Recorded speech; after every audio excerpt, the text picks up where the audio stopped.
Ezra 9ஆம் அதிகாரம் 8வது வசனம் சொல்லுகிறது. அதனுடைய கடைசி பகுதியில நாம் வாசிக்கிறோம், அவராலே கொஞ்சம் நேரமாவது கிருபை கிடைத்தது என்று சொல்லி கர்த்தருடைய வார்த்தை சொல்லுகிறது.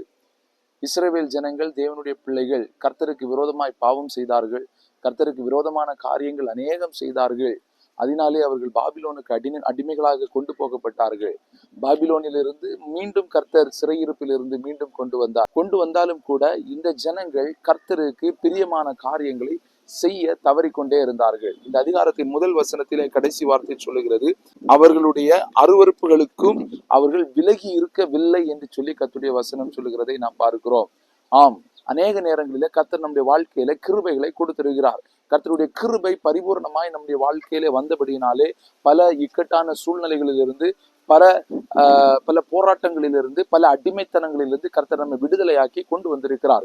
ஆனாலும் கர்த்தருடைய கம்ப்ளைண்ட், ஆண்டவர் வைத்த ஒரு மிகப்பெரிய கம்ப்ளைண்ட் இஸ்ரவேல் ஜனங்களுக்கு மேல எப்படி இருக்கிறது அப்படின்னா, இவர்கள் இன்னும் தங்களுடைய அருவருப்புகளை விட்டு வெளியே வரவில்லை என்று சொல்லி கர்த்தர் விரும்புகிறார். கொஞ்ச நேரமாவது கர்த்தர் கிருபையை கொடுத்து அவர்களை வெளியே கொண்டு வந்திருந்தாலும் அந்த கிருபையை அவர்கள் போக்கடிக்கிறவர்களாகவே இருக்கிறார்கள். இந்த நாளிலே எத்தனை பேர் ஆண்டவர் உங்களுக்கு கொடுத்திருக்கிற கிருபையை பயன்படுத்தி கொண்டிருக்கிறீர்கள்?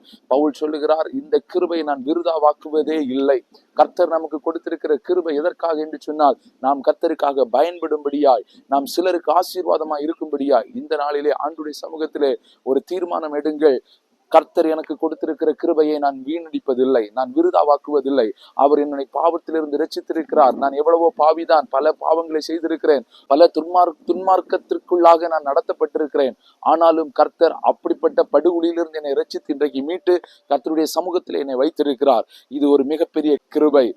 எஸ்ரா சொல்லும்போது சொன்னது போல, கொஞ்ச நேரம் கிடைத்த கிருபை. இந்த கொஞ்ச நேர கிருபையை நம்முடைய வாழ்க்கையிலே பூரண கிருபையாய் மாற்றிக்கொள்ளுவோம். இந்த கிருபையிலே வளருவோம். இந்த கிருபை உங்களை ஆசீர்வதிக்கட்டும். வீணடிக்காதிருங்கள், பிரயோஜனப்படுத்துங்கள், பரிசுத்தமாய் வாழுங்கள். கர்த்தர் உங்களை ஆசீர்வதிப்பார். Praise the Lord.